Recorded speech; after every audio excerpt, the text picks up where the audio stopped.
Hey everybody, welcome back to the Back to Bits podcast. My name is John Meadows. With me as always, D-Pad Danny. Danny, how is it going today?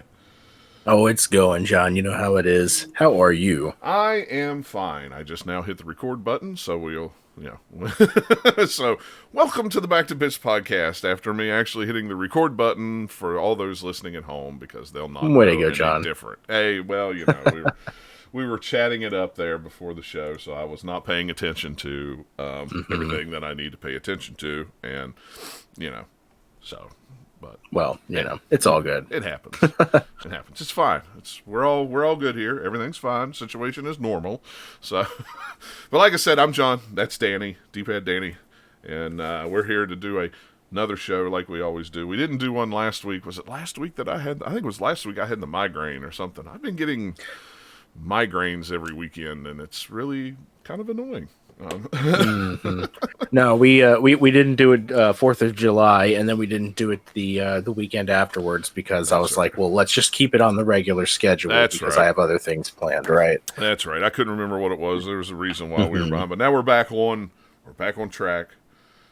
We're seeing the goal, whatever that goal is. I don't know, but we're seeing it. Who's to say? It's there. But what anyway, are you talking about, John? I don't know. I'm rambling on in my old age. It's what happens. They say the mind is the first thing to go when you get old. The mind is the second thing to go. Well, what's the first thing to go then?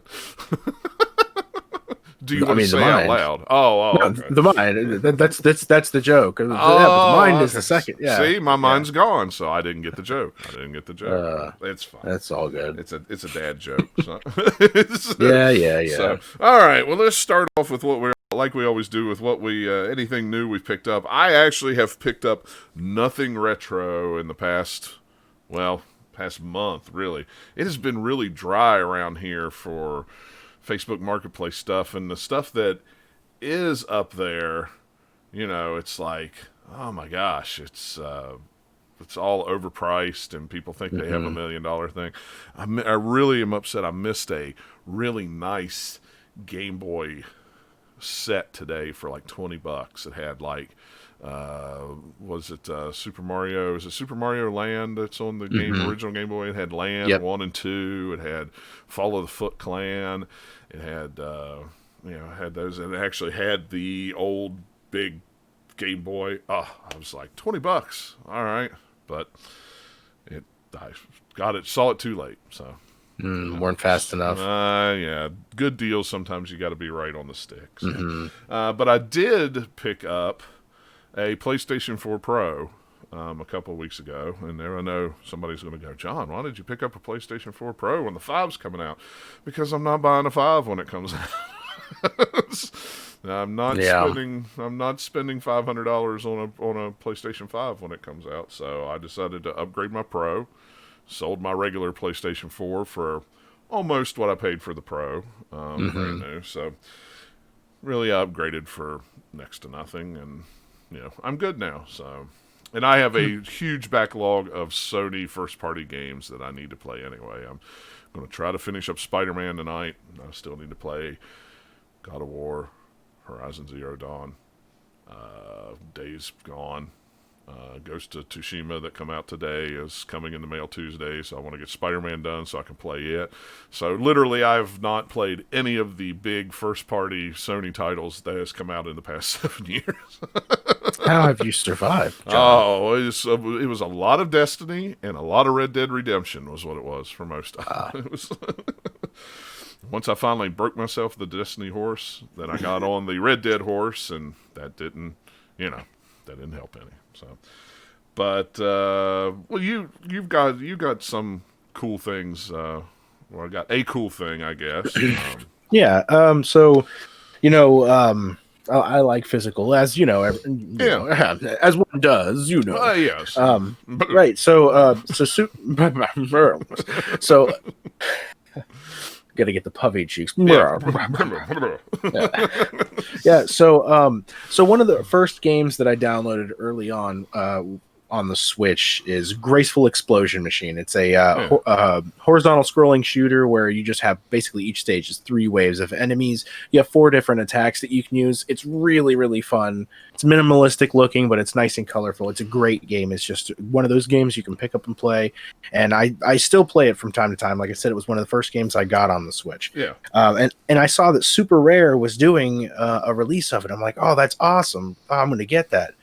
And so I forgot about it, and then I saw it on Twitter, and I was like, oh yeah, I need to get that while it's still active. I need to get the pre-order. Right.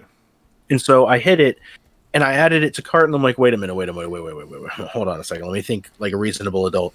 I don't want to do this transaction through Twitter. So I'm like, let me open this in Chrome. So I hit the thing, open it in Chrome. That's the smart way to go, right? Right. So I open it in Chrome, and I add it to the cart. I buy it, and I get the email, and I'm like, this was more expensive than I thought. And I looked at it, I'm like, oh crap, it carried over the one. So I accidentally ordered two copies of Graceful Explosion Machine, and I have it downloaded. So I have 2 special Super Rare games here in the packages. They got like stickers and cards and stuff in there too. And I'm like, I don't know what to do with the second one, and I don't know if I'm going to even open the first one because I already have the game. I just wanted it physical because it's such a good game, which I would highly recommend it, by the way, Graceful Explosion Machine. I'm very tempted to buy it off of you, but hey, well, if you would like to do that, you're welcome to it.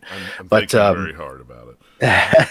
Otherwise, though, I put $50 on the Switch a little while ago, and I picked up a couple of random cheap games here and there, but a lot of them I've been picking up point and click adventures, and it started with, I have Thimbleweed Park, which I still need to finish, but I got The Almost Gone. I was like, this looks really cool. It's this point and click game, and I enjoyed it. And me and my buddy, we played through it kind of episodically. Like it's a 5-chapter game, so we'd play through like the first chapter, and then we'd talk about it, and then we played through the second chapter. So we did it book club style, and it was a lot of fun because we had that bouncing ideas sort of thing. And so like I went through looking at what kind of adventure games, and there's a lot of them on the Switch, super cheap for download, like for $1 or less. Some of them were like 50 cents or under. It's crazy. But I got a bunch of those, and I think we're going to continue doing that. There's a lot of good looking ones out there. That's a cool idea. Yeah. So we're gonna, I think, keep that trend up. Which brings me to my next question. I figured, sometimes we talk about what are you playing as of late. Like, are you playing anything recently? Because we haven't really covered that in a while. Really, the only thing that I'm playing is I'm trying to finish Spider-Man. Which, if you've ever played that game or seen anything about it, I need to get it. I've heard so many good things. It's a very good game, but there is just a crap ton of stuff to do in it, all kinds of side missions and stuff like that. And it's like right now I just want to get from point A to point B, so I'm just trying to stick to the story, maybe do a side mission here and there, but I'm trying to stick to the story because I bought the DLC when it came out too, so there's 3 episodes of DLC that I need to go through before I finish it. But honestly, I haven't had too much time to play anything, sit down to really play anything. I haven't even logged into Animal Crossing in like 3 or 4 days. I bet I got weeds everywhere. Turnips. Oh my god.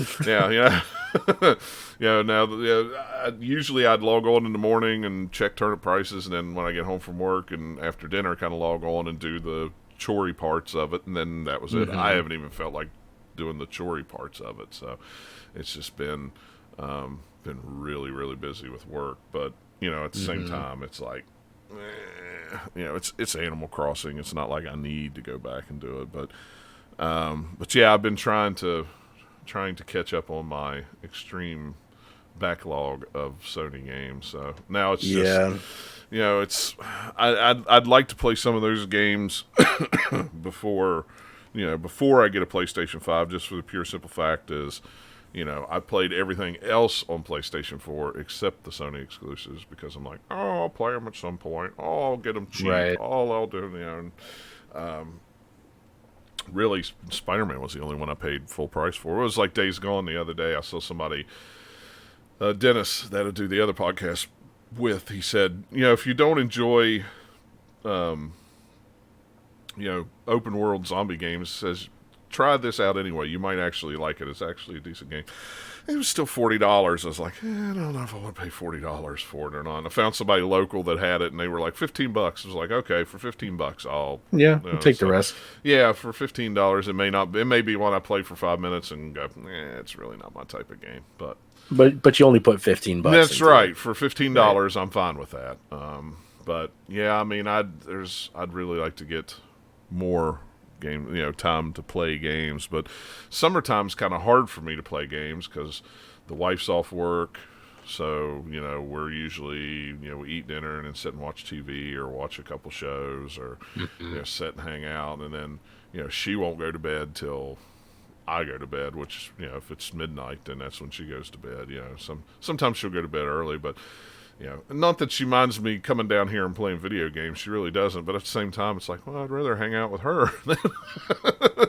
And then when school starts, she's usually in bed by 9 o'clock. So then I'm down here for, 3 hours a night, whittling away. Gaming it up or whatever, yeah. So usually summertime will be, or summertime's not always a good time for me to really get into games. But when Ghost of Tsushima comes, which it should have been here today, but thanks a lot, Amazon. It's not going to be here till Tuesday. So, woe is John. I know. So it'll be next weekend before I can play it. So, because then by the time it'll come in Tuesday, I'll install it. There'll be a huge 40 gig update. And then, it's modern gaming. What are you going to do? But yeah, have I mentioned I love modern gaming? I love modern gaming. I hate I hate the size I hate the stupid sizes of things and the updates, load times and updates, and people AAA publishers releasing unfinished games and such. Oh my gosh, yeah. I don't. That's one of the big selling points of the new stuff is no load times. I don't mind load times. I mean, at this point, we've had load times since PlayStation 1 days. I've kind of gotten used to it. But at the same time, it's like, I just want file sizes to go down. I mean, I think I looked on my PS4 when I was moving everything over from the old PS4 to the new PS4, which, let me tell you something, is a flipping pain in the butt. Because the Pro that I got had a terabyte hard drive in it. Well, my old PlayStation 4 had a terabyte and a half, so I wanted that terabyte and a half in the, I wanted to flip-flop them. And I install all my games on an external drive, so, normally you just unplug it, plug it back in, and that would be it, right? It's sort of it on a PlayStation 4. So I updated the software on my old one, updated the software on the Pro, then I yanked the hard drives out, and as soon as you put them in there, it reformats them, which is fine. There was nothing on it anyway. I'd moved all my saves over to the external. The only problem is I had to have the latest software on a jump drive, or it wasn't going to accept that drive. Even though they had the latest software installed on it. So then I had to go over to the computer, pull it up, download the software, put it back in, and then it would install the drives. And so it's like, well, what's going to happen someday when, firmware is not available to download and, 20 years from now and I need to swap out a hard drive? It's like... Well, sure. But I mean, that's how are you going to play half the games you have anyway? Because, like a lot of them require online, and, a lot of them, if you don't have it backed up and, it's gone. Well, and that's why I have all mine on the, I have all mine on the external hard drive. But right. Well, I mean, but just in generalities, that's the broader kind of, future gaming. Like, oh well, everything's digital. How are we going to have that in the future? Sort of deal. Yeah, that's all I was saying. It's just really weird. It was like, why do I have to install the latest software on there again just to get the hard drive to install? That's so weird. When it was. And then, of course, I keep all my games in folders. I'm very organized with my games on my PlayStation 4. So I have like third party, first party, indie, role playing. I have my Yakuza games in an entirely different folder. It's like, so I had to go and set all that crap up again because none of that carried over with the. So. Well, what are you going to do? I don't know. But, I'm going to cry and whine and complain about it. So. Well, that is a viable option. Yeah. So, yeah, that is cool, though, what you're doing with the point-and-click games. I like that. I like that a lot. Yeah. That's a cool idea. Well, I mean, if you want to join us, man, I mean, download some chibi games, and Oh, if you dude. can, If if I you had can the allocate the time, if yeah, I had the time, I totally yeah, would. that's Yeah. fair. Ruben in the chat says, "Pro tip: play your NES." Yes, that is correct. Or your, I Yes. would say your Genesis, but that's just me. I do like my NES, but I would prefer to play my Genesis if I had to choose. If I had to choose, I would play my Genesis over my NES, but that's just me. I know Danny would choose the NES over Uh, anything. hey, it depends on the mood. I like them both. I just have more options available to me on the Right. NES. Well, and I have EverDrives on everything, so I have every available option Well, on yeah, so everything. that's a moot point for you. That's just it just Yeah, boils down to it's preference. just preference to me at this Hmm. point, but Right. but speaking of Sega, let's talk about a couple of news announcements real quick. Well, one news announcement and one story you stumbled onto that I'm surprised not a lot of people picked up on. But anyway, Sega unveils the Astro City Mini arcade cabinet. This is kind of like that SNK arcade cabinet that they brought out. It's just Hmm. small, actually has 6 buttons on it, which I'm impressed. Uh, Yeah, you got to wonder how big the thing's gonna be, though, because yeah, like if that's the thing with the mini consoles, it's like grown men using them, and like with the like we've talked about before right. with the four player one up turtle machine, like four grown men hovered over this tiny little machine. You got to wonder how comfortable it's going to be, but it looks really really cool with the It 6 buttons and really the does. yeah. It has HDMI out, so you flip it around in the back so you can connect it to your television. And I believe there's a couple of USB ports in the back. This article doesn't link it, but I remember seeing Hmm. one that did. That showed the back of it. So I think it has 1 or 2 USB ports in the back so you can connect a USB controller. I'm going to guess maybe those Retrobit controllers will probably work with it It's if you want to possible. go that way. Hmm. But it's going to have, how many games is it going to have on it? It's going to have, let me scroll down, 36 titles. It's not a global release, it's only available in Japan. And Well, for starting out, I mean, you know how that goes. If right. if it goes well, then who knows? Maybe they'll release it here. That's just speculation. Yeah, We'll see. at this point, I seriously doubt it. It's 120 US. You can actually pre-order it on Amazon Mm, Japan right now. But it has arcade versions of Altered Beast, Golden Axe, Columns 2. Um, they haven't released the full list yet. That's what I'm trying to pull up right now, and right. my laptop is really slow. Yeah, I think they've Um, only named like 12 of them so far, 10 or something like 12, that. something like that. The reason that I say, here it is: Alien Syndrome, Alien Storm, Golden Axe, The Revenge of Death Adder. That one is a awesome arcade game if you've never played it and you I like have not. the Golden Axe games. That one's actually a very, very hard one to find and very rare. I don't think it ever came out over here in the U.S. Columns 2, Dark Edge, Puzzle and Action, Virtua Fighter, Fantasy Zone, and like I said, Altered Beast. Yep, it has HDMI out on the back and 2 USB-A ports and a micro USB port and a headphone jack with HDMI on the back of it. And like I said, It's pretty 120. cool. Yeah, that's what I'm saying. It's pretty cool, but 120. I'm wondering if that's because it's only being released in Japan. If that in itself is accommodating for import fees and stuff Yeah, like that, and maybe I'm sure it is.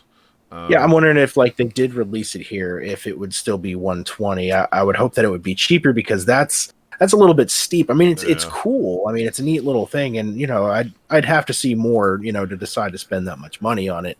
But still, 120 seems kind of a lot. Yeah, it's 12,800 yen Hmm. in Japan. So that's not counting shipping from Right. Amazon. And the thing is if they release it over here, I figure they will change the cabinet, and maybe that's why they're because the cabinet is, like I said, it's one of those Astro City cabinets.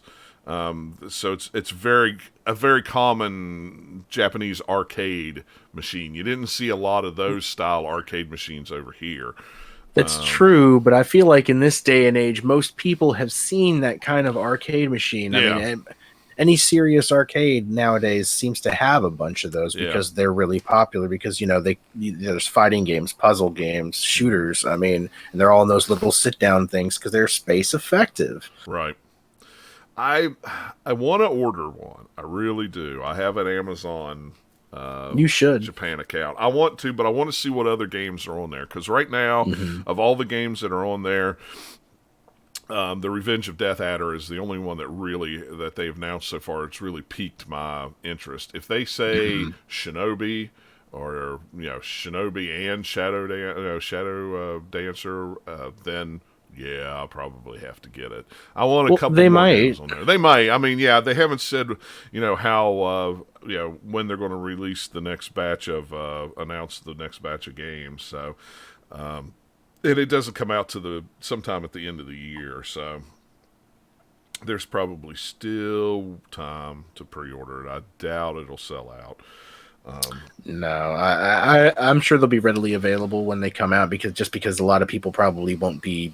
A lot of people probably won't know about it, much less be ordering them for $120. It is a cool little thing, though. I mean, and you said that it's ranging from like 16-bit to like polygon stuff, like Virtua Fighter, right? Yeah, yeah, it's got Virtua Fighter on it and stuff like that. So. Yeah, that opens up a lot of possibilities. I mean, maybe if it sells well enough, and again, just speculation, just going down the rabbit hole train of thought, maybe if it sells well enough, it has those USB slots, maybe the screen could be equipped to have some light gun. Maybe it'll come out with, some Virtua Cop action. That would be cool. That would definitely be cool. I definitely see Outrun being on this. Sega has such a deep arcade catalog that they have never, really released the actual arcade versions of the games. So it would be unbelievable to get some of these really, really cool Sega arcade games on something that I could play other than a Raspberry Pi or something like that. Something official would really be cool. Hopefully M2 is the one who's doing the doing the ports of the games. Fingers crossed. If not, it's like, oh God, how well are these games going to be? But it's a little bit of a crapshoot as far as the mini consoles go.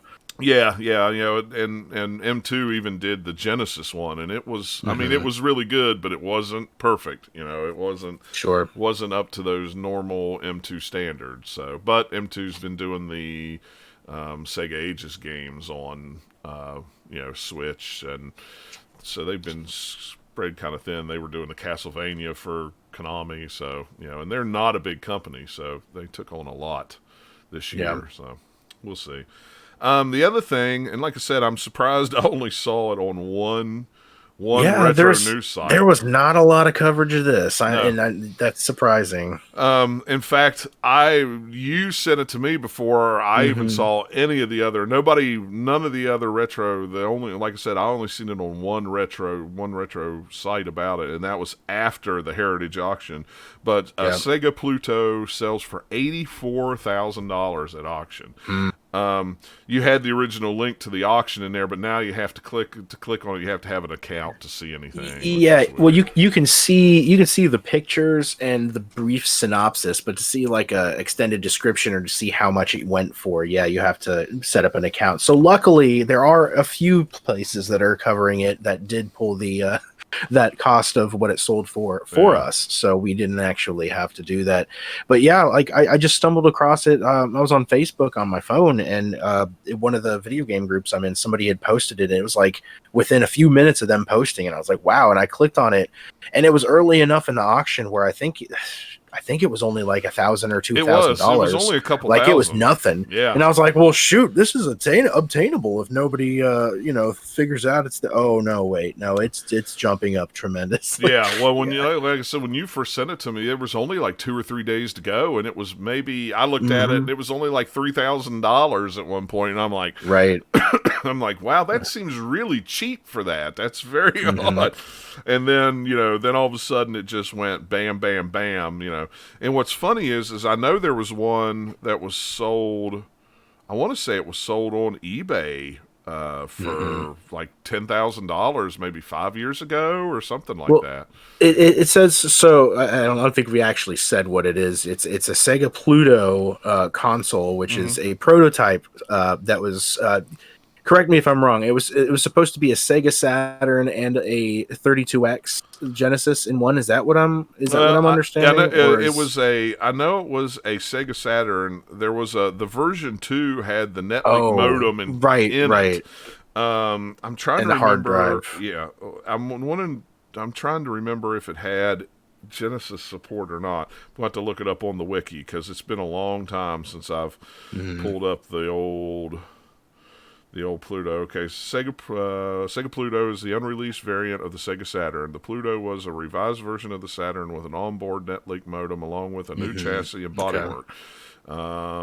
Had 2 control ports, a top-loading disk drive with a flip lid, and of course their Wikipedia page isn't working. And right, but okay, so it was a glorified Sega Saturn, but still, there's only a handful. Like, what did they say? Like, only 2 that have been 100% confirmed. Yeah, it's crazy. Yeah, there hasn't been very many of them pop up.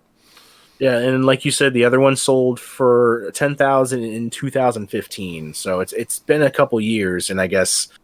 Yeah, I mean, I guess people had to have been aware of it this time around because that's $84,000 is nothing to scoff at. No, yeah, and it also had a internal hard drive for what they assume was dev stuff. I don't think the final version was going to have a full hard drive in it like the prototypes did just for game saves, but maybe it would have. Who knows? Yeah, I mean, it was the future. Sega was always trying to be one jump ahead, and it just kind of fell flat. Yeah. So it was the Sega Pluto Wikipedia. Still really cool. I mean, I know a couple years ago, and it may have been the one that sold at auction. I don't know if the one that sold at auction for $10,000 was a working prototype or not. I don't remember because I remember seeing stories about how somebody fixed it and got it working. But I don't know. I don't know if it was working or not. This one was fully working according to the auction, is what it said. Boy, everybody on the Wikipedia stuff is very interested on how much it weighed. Apparently, it was very hefty. But apparently, this was going to be like I don't want to say the budgeted, but the version that came out right before. This was the third, and going to be the third iteration of the Saturn, since there was 2 other models before it, and then. The Dreamcast got announced, so right. That's probably what put a stop to that, and it's possible that some of the hardware that was going into this prototype console, maybe at some point made it to the Dreamcast. I mean, you never know. It could have. Okay, so I mean, even though it's just a glorified Saturn, right? Yeah. Here's a cool little tidbit about it. 4 of the functional prototypes were destroyed, and only 2 currently remain in the world. One of the 2 surviving prototypes was attained by late 1990 by Roger Vega at a flea market in Stockton. Right, that's the guy. He tried. I don't think he actually sold it. It's saying here he tried to sell it for $10,000, but he couldn't because it wasn't working. Right. And he's since brought it back to life, and he plans on showing it at different game shows before trying to sell it off, which is interesting because, like, if he tried to sell it for 10 and it didn't work, and now he's got it working, and now one sold for 84,000, people are going to get their eyes on this story, and he's playing the long game. If he's touring around with it to different shows, after the whole COVID thing is, hopefully, God willing, hopefully chilled out, this could be like, you could see the next one go for a astronomical amount if it raises enough awareness. It reminds me of the dude that found the PlayStation, Nintendo, the Sony Nintendo PlayStation. Yeah, Nintendo PlayStation. I kept wanting to say Sony. And how he shopped it around for years at Mm-hmm. things, and then sold it. And I don't remember what it sold for. It wasn't as much as he had hoped it would sell for, but it did Well, sell. yeah, but I mean, if you hold on to something that's Right? that rare, no matter what it goes for, it's never going to be quite as much as No. you think as its personal worth to you. Yeah. But yeah, it's interesting, and I don't know who Hmm. had the auction didn't say who the other one was, but I would be curious to know who had that other. I That would imagine they'd probably want to remain anonymous after everyone finding out that they just got a right. $84,000 Well, I paycheck. mean, I'd like, yeah, and then I'm also curious to know who bought it. Hmm. Was it a private collector? Was it somebody who was going to put it in one of the museums that they have That's around what the I'm country? saying. Yeah, it's Like maybe it was John Hancock or something for all we know. I yeah. mean, I holy mean, crap. I who mean, he's a knows? big time collector, you Yeah, know. yeah. I don't know if John Hancock has that kind of cash. Being Yeah, a, I don't know. being Well, a, I yeah, I mean, mean, I who's to know. say? Yeah, I don't know what John Hancock's wife does, but I know he's a school teacher, so I know how Yeah, much that's school true. teachers make. That's fair. That's fair. And if that's the case, we're moving to Washington State. Oh man, I would love to go to Washington just in general. Like, I'd Yeah, love to go to like Seattle or yeah. go to Nintendo of America in Redmond, whatever. Yeah, I've been out west, but I've only been like into California, Northern Hmm. California. I've Same. never been any higher up the coast than that. But yeah, I would love to go to Washington and up in Seattle, and then I'd like to drive that. What is it, the Pacific Coast Highway or whatever it is that goes from Washington State to San Diego or something like that. I think that would be a Hmm. really cool drive to do. But Oh yeah, someday, very scenic. when I retire and I'm old, we'll go and I'll turn my blinker on and not turn it off all the way.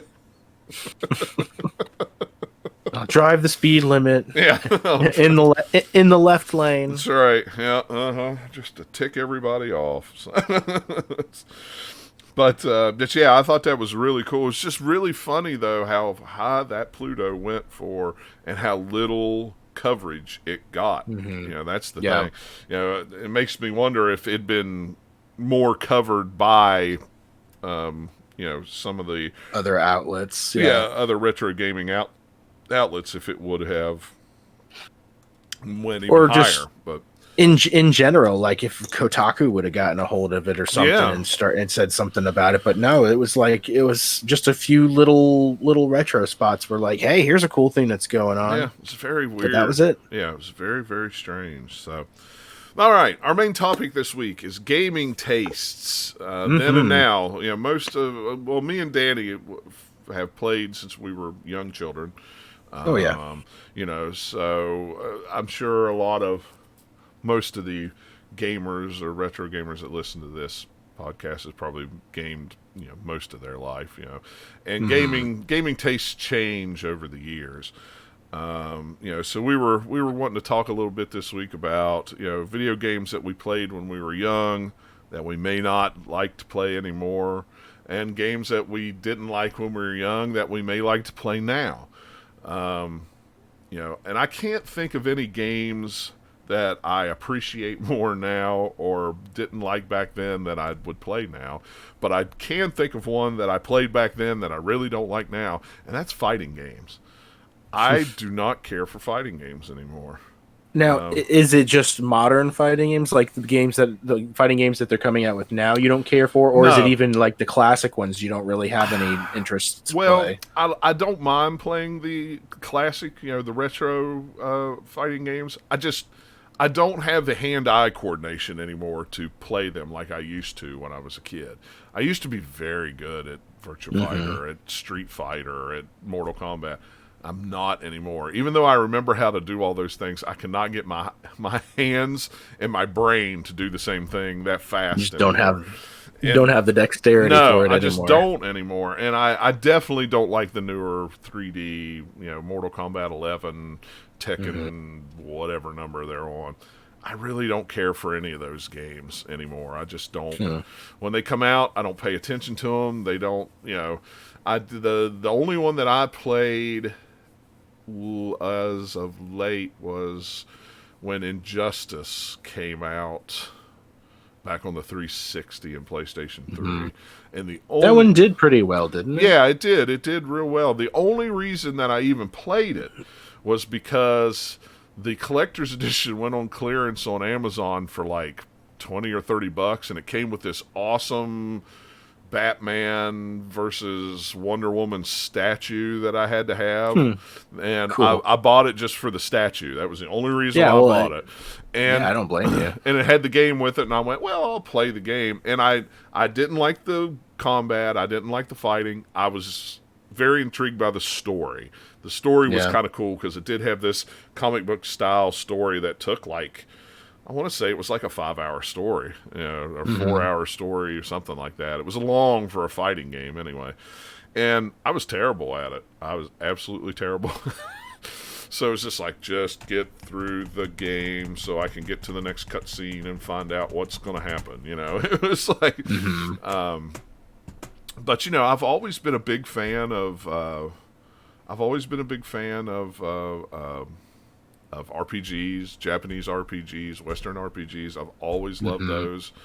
I don't know if I really have a more appreciation for those games than I did back then, because I loved them just as much then as I do now. I've always been a 2D side-scrolling action game. I've always loved those. Shinobi, Contra, Golden Axe, any of those kind of games. But those were the games that I had when I was a kid. So, those were the ones I enjoyed, and I still enjoy a good side-scroller today. Street Fighter 4, or Streets of Rage 4 for the Xbox and Wii, or Xbox and Switch and all those. Man, that game is fantastic.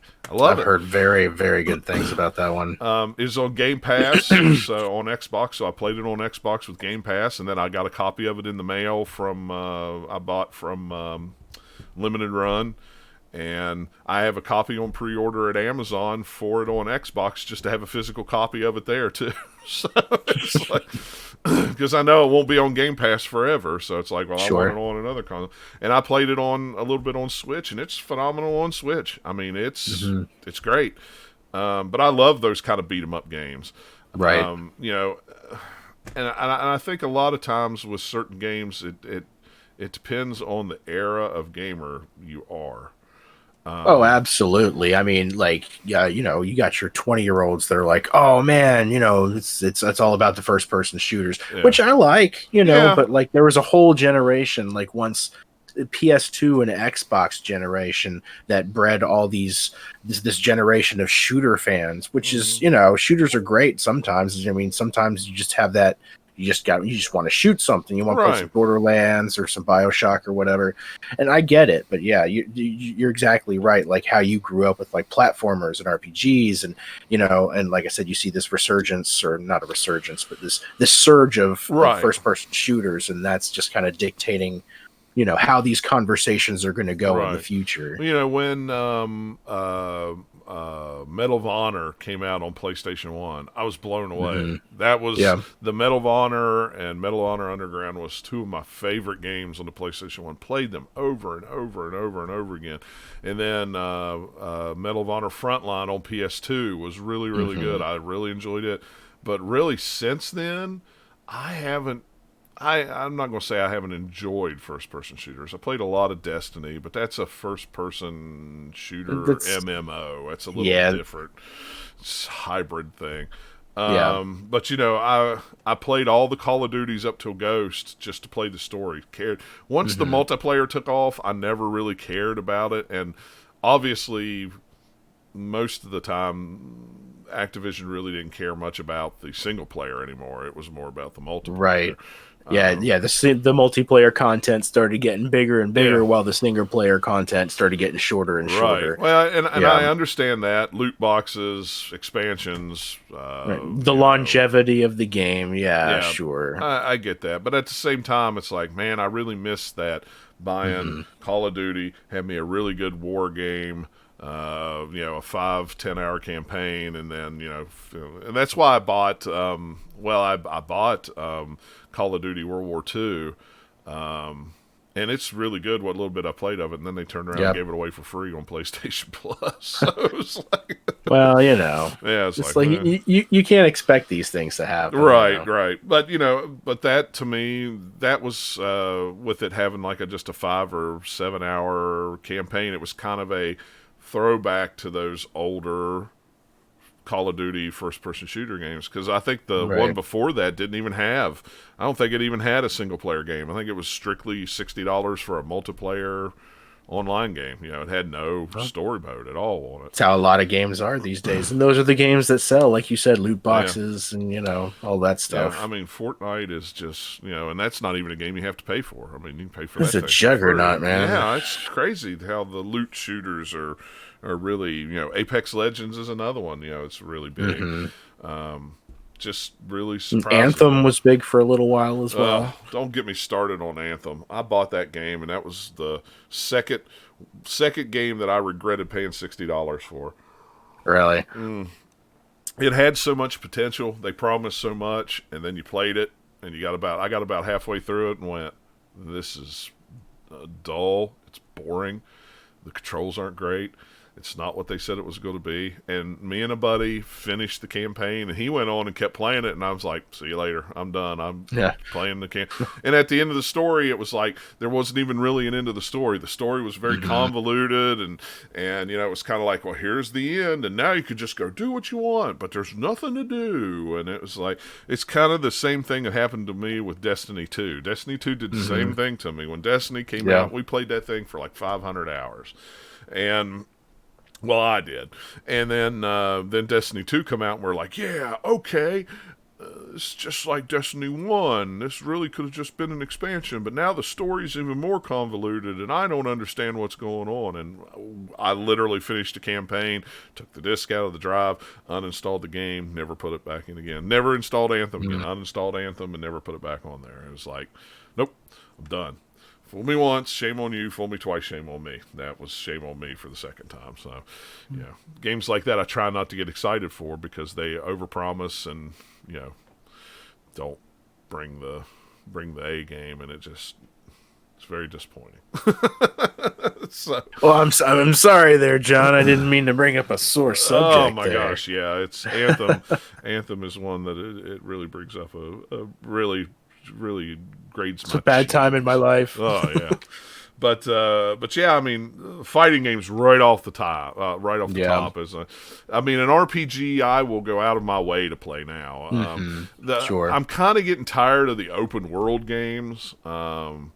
Spider-Man's open world, Red Dead Redemption's open world, the Ghost of Tsushima that's coming, it's open world.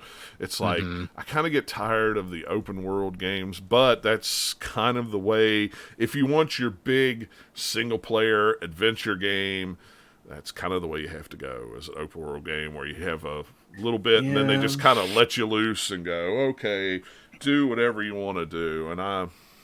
And that's fine. I kind of want to return to that action game like Splinter Cell. I'd like to see a new Splinter Cell game come out. Or something that says you got to get from point A to point B, and then we got another level, point A to point B. Yeah, and maybe that's just a sign of our age, but I completely agree with you. And I didn't write it in the show notes, but one of the ones I meant to write down and I forgot, along the same lines. And this is a genre I don't dislike. I still very much like, but I'm getting burnt out on it. Is Metroidvania games. Yes. I love the genre. They're so cool, but they're just all over the place now. And I would much rather, like, if Konami was like, "Hey, we're making a new Castlevania game," I would get really excited, but really worried, because I'd get really excited at the promise of maybe it'll be a straightforward level-based Castlevania game, and then think, "Oh no, okay, it's either going to be a 3D thing or it's going to be, a Metroidvania," which I guess the 3D ones have been as well for the most part. But I mean, when it's the original, when it's the Metroidvania game, it's different. That's a different that's different. You know, right now Yeah, Metroidvania games are the flavor of the month, is what it is right now. I guess. I mean, there's so many really, really, really good Yeah, ones and they're out all there, good, but man, there's so many of them. and Roguelike games are yeah. another one that's just Hmm. there's tons of them out there. But well, let's. But that's a whole nother topic. We could do that topic next Oh time. yeah, Is yeah, yeah. oversaturated game genres. Oh my gosh. Um, but another one again. I don't dislike the genre, and I still very much like them. But just for my own reasons, RPGs. I just find myself not finding the time to be able to allocate to them. I Like get that. I loved RPGs. That was my bread and butter as a kid. That's Hmm. where, I was a big reader as a kid. And then once I got heavy into video games, I got heavy into RPGs because you're playing a video game while also reading, this Right. rich story. And, playing Final Fantasy 2 and Final Fantasy 3 on Super Nintendo was just like, oh, this is awesome. This huge world I'm being presented. But now it's just like it's so much time. It's every time I think, and I've been wanting to get into an RPG recently, and I'm trying to decide which one. But it's every time I think about it, so it seems so daunting of a task. I'm like, Hmm. well, I'm going to be playing this thing for like 2 or 3 months, Yeah. at the rate that I'm able to play them. But there's so many good ones. It's just like I look at if I make a stack of RPGs like this that I haven't played, I'm like, holy crap, where do I start?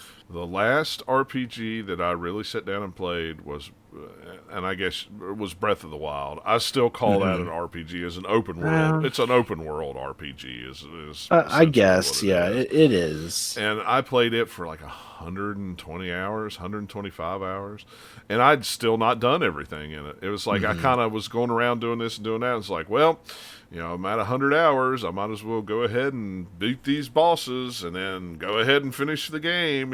It's like, Yeah. but yeah, that was my bread and butter too. And it was a Hmm. different time too because like, you didn't have. Well, I say you didn't have. I would really like somebody to make me a book. This book specifically for John. John's uh, Big Book of yeah, well, RPGs. I would like to know. And, I can go and look it up on Wikipedia and online and stuff, but I'd like to know when games were released from the Hmm. from the Sega Master System NES era to around you know right at the start of the PS1 era. I'd like to know all that because the way I remember it was you didn't see big game releases but maybe once every couple of months.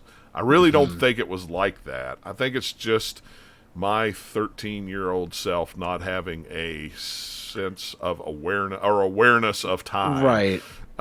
Because the only time I would get games would be birthdays, Mm. Christmas, Right, maybe because you one in didn't the have an income of summertime. your Yeah, own. and to me now it just seems like every week there's a big game coming out, or Oh every yeah, 2 weeks there's a big all the game coming time. out.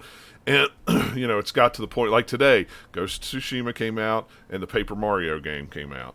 And Hmm. it's like, okay, now I've got to choose. Even though I have disposable income, it's like, am I going to play a potentially 30-hour open world game, or am I going to play Paper Mario? And I chose the open world game. But not that I'm not going to get Paper Mario, because I Oh, will eventually. don't think I won't.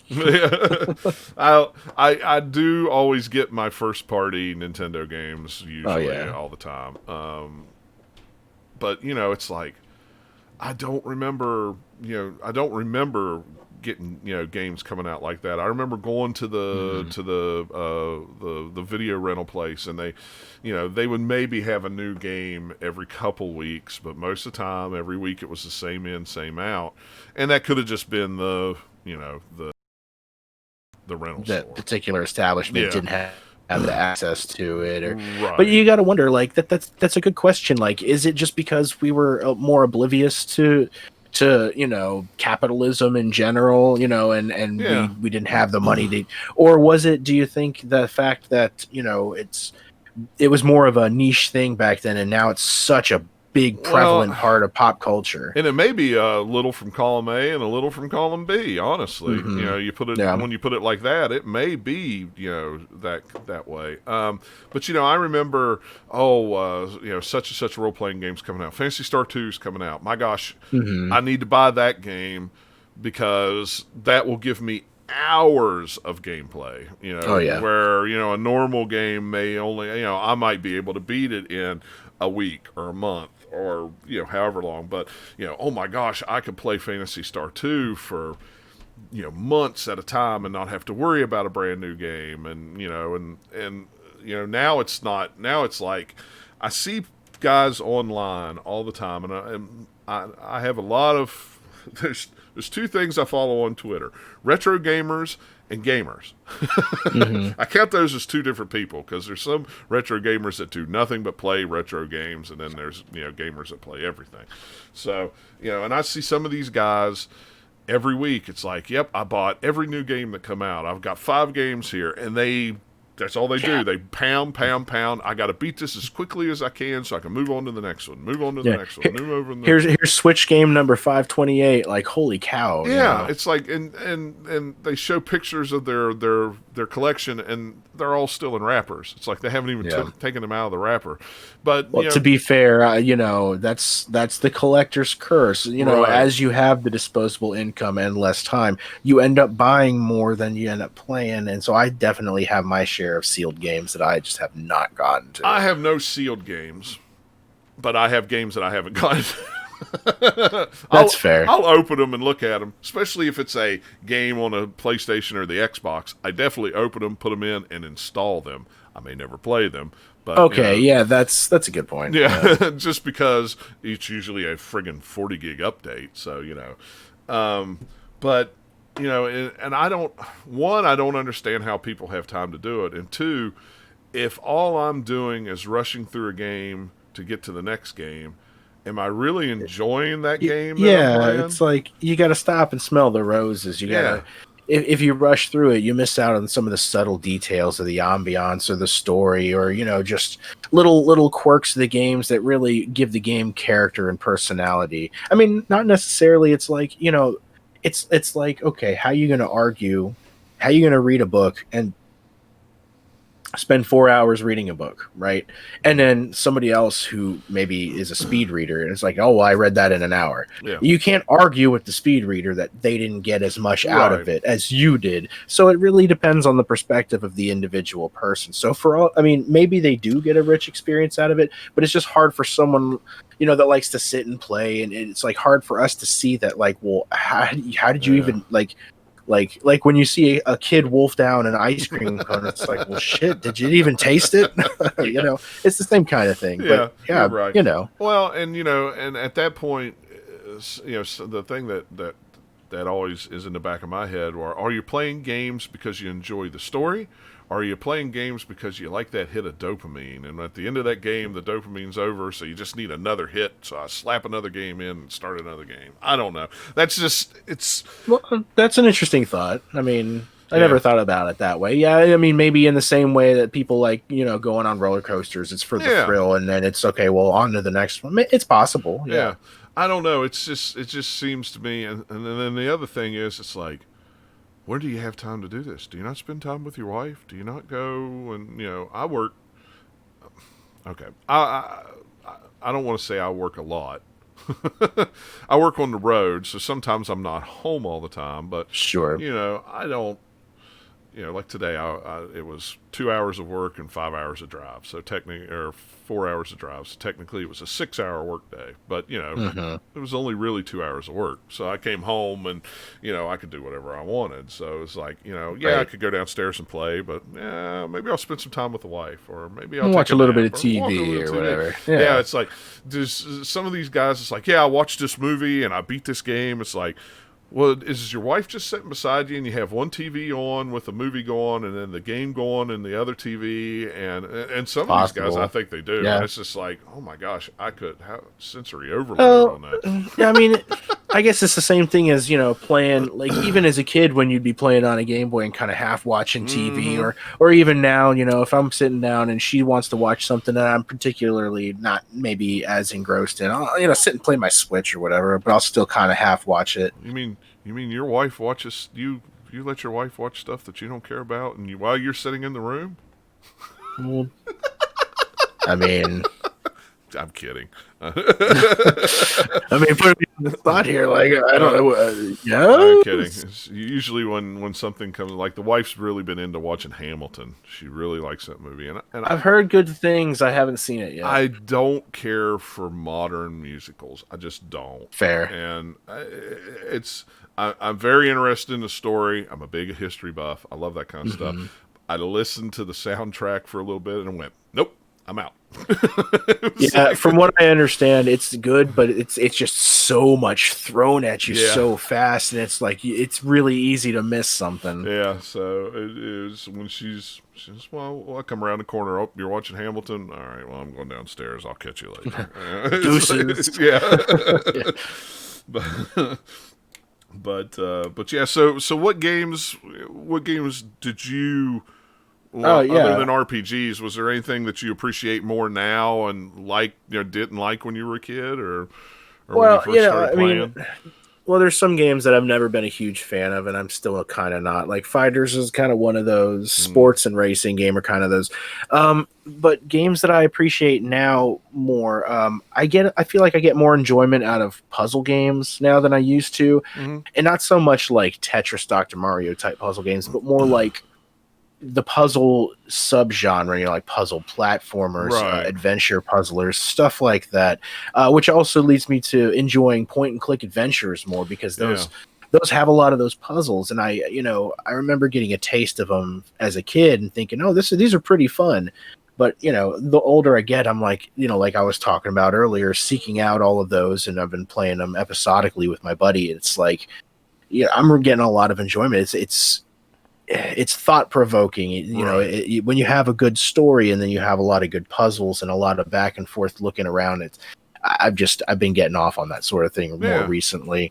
And another one that I really, really like, and this kind of goes hand in hand with the not enjoying RPGs quite as much because I don't have as much time for them. On the adverse of that is I've really been enjoying like shoot 'em ups a lot more, like as an adult, like because you just pick them up, play them for a little bit, you can put them down. They're just so easily digestible. It's been a long day. You really want some video game action, but you don't want to like get into anything heavy. That's a good love way to go. shoot 'em ups. I'm terrible at them. I've always been terrible at them. Oh, same.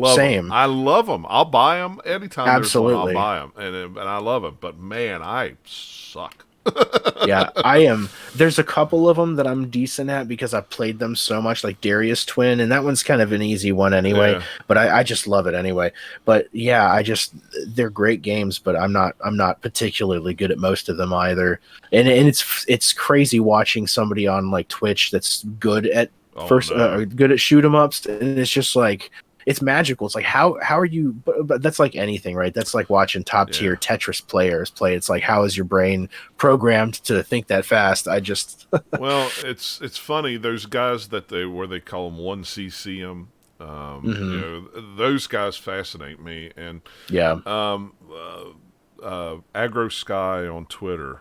His YouTube channel I think is Shoot 'em Up something. I can't remember exactly what he's using. Anyway, that's what he did for a long time, and it would take him a month of just constantly playing that game over, whatever game it was, over and over and over and over again to get down the patterns, to remember this, and my mind just is not wired that way anymore. It's like I cannot remember that he 1cc'd Star Fox on Super NES. He went through the whole game, never died, never got hit, the whole game.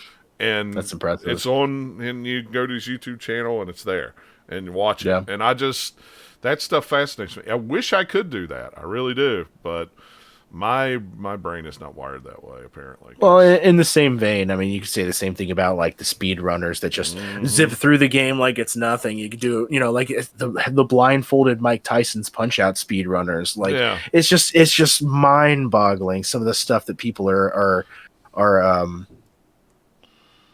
capable of in the video game, bubble, as it were. It's so crazy. It's so weird. I like to say I'm jealous. I wish I could do that. You're talking about role playing games. That's one thing I liked about Cosmic Star Heroine on the Switch. That game's 10 hours. It's a role playing game. It's a great game. 10 hours. You're in and out. It's like playing, Phantasy Star or Final Fantasy or any of those old type of 16-bit. It's a great game, but you get that nice RPG feeling. You get that fix. You get story. you scratch that itch. Yeah, and you're not tying up a ton of time in it.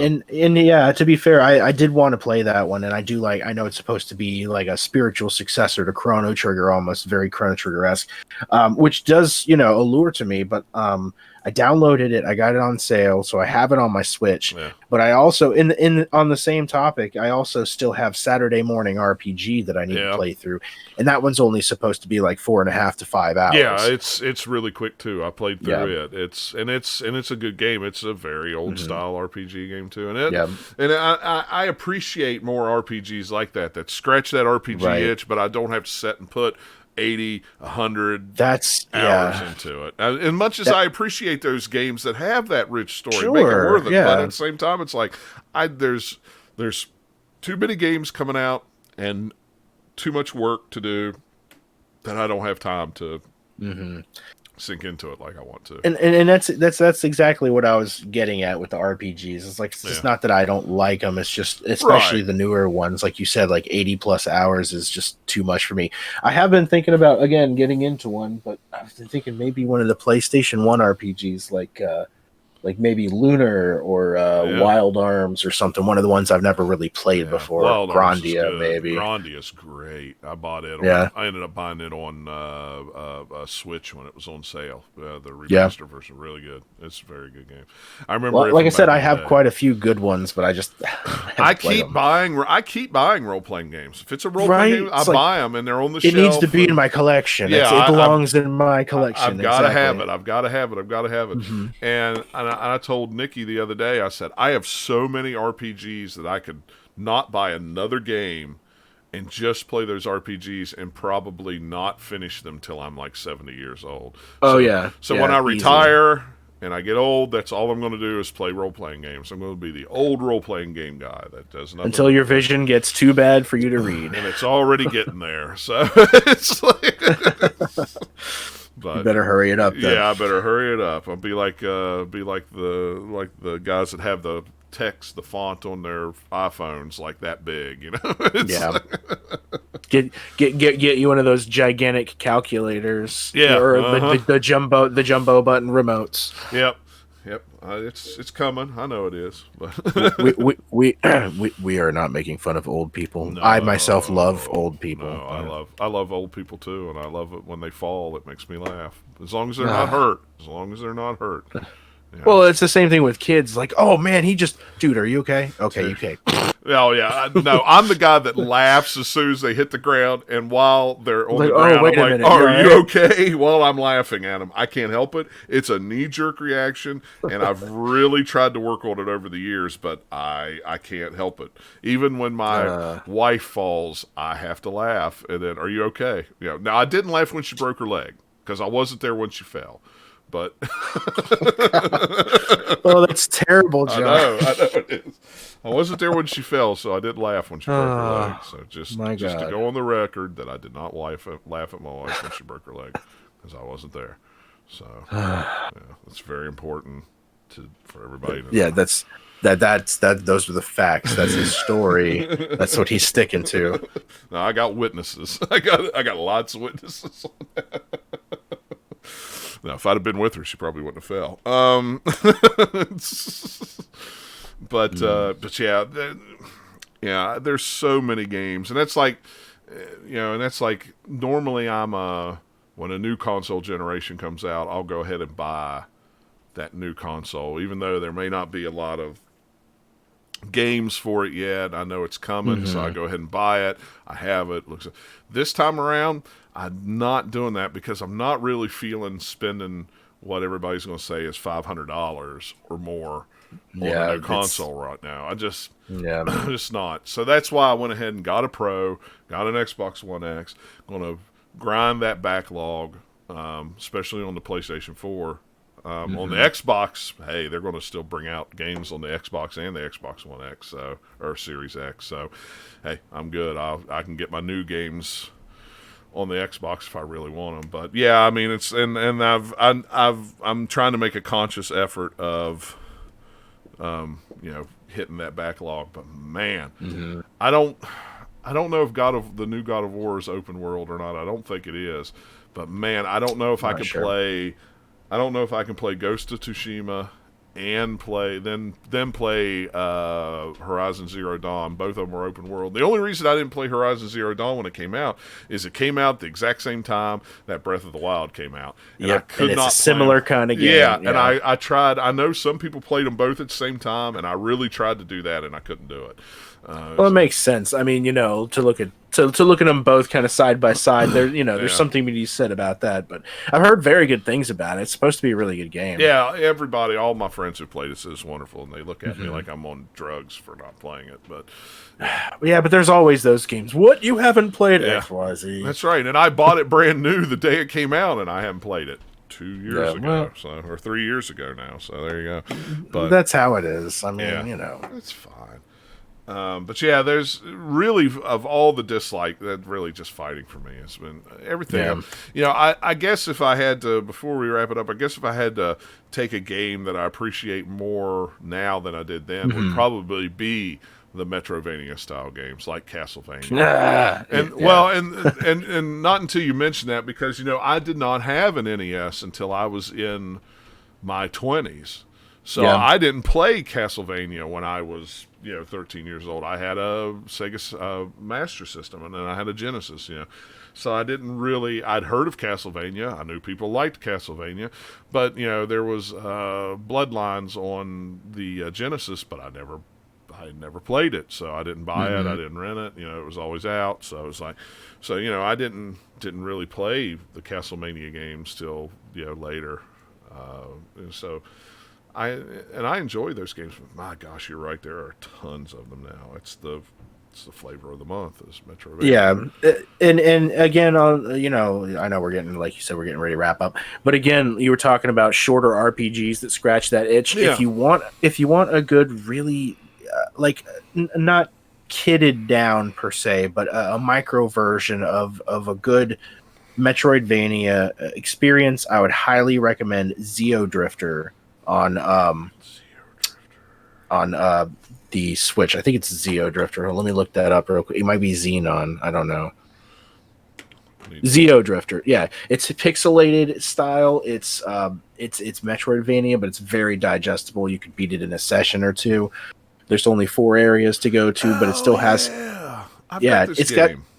It's got some cool stuff going on it. I'd highly recommend that one if you really want to get that experience. It's only a couple bucks if I remember correctly. It's a really cheap game. It's a budget game, but it's fun. It's just enough game to be like, yeah, Metroidvania, awesome, but not too much to where you're like, okay, now I got to do all this stuff again, and you're searching for secrets and backtracking. It gets a little daunting after a while. So that's a good. I bought that game, and I liked it. I've only played it a little bit. The only reason I bought it was because I really like the developer, the Altoony LLC or whatever they're called, Altoony.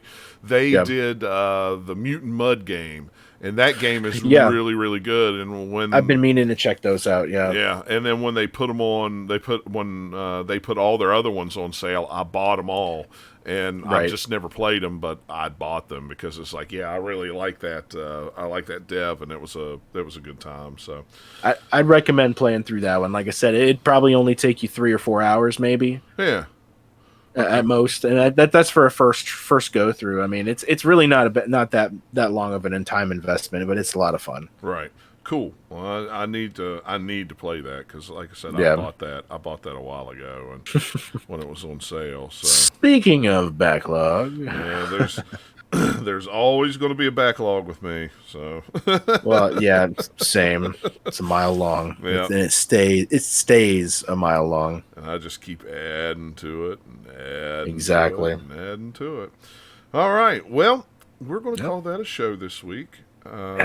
Anything going on, Danny, this week that you want to?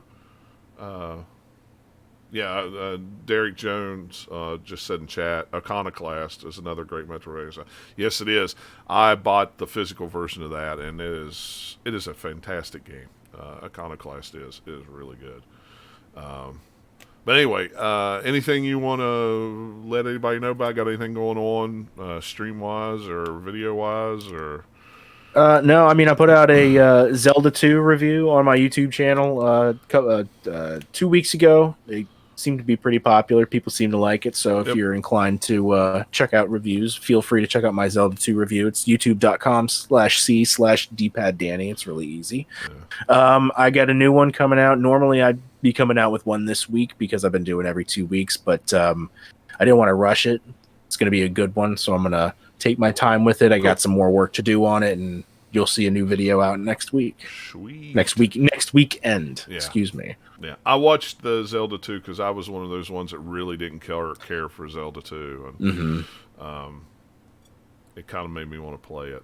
And actually, it's really good, man. Like I said, I've seen the light. Yeah. So, I've got the cartridge over there on the wall. I bought it because I buy every Zelda game. So it's of course. I don't like Zelda 2. But I bought it anyway. Gold card. Wow. Blah. But yeah, so all right, cool. Well, guys, thanks a lot for hanging out and listening. If you have any questions, comments that you'd like us to read here on the show, you can join us live in the chat. I try to tweet out when we're going live, so if you follow us at Back2Bits, TO bits, not the number 2. You can find out when we go live there. And if you want to just send us an email, you can tweet us there, send a direct message. Direct messages are open on that account. Or you can send an email, retro@the-gamer-lounge.com. And we'd be more than happy if you got something that you want to hear us talk about. Yeah. That's cool too. Send us your topics for real. Absolutely. So, all right, guys. Well, once again, thanks a lot for hanging out and listening. And we will catch you all next show. Later.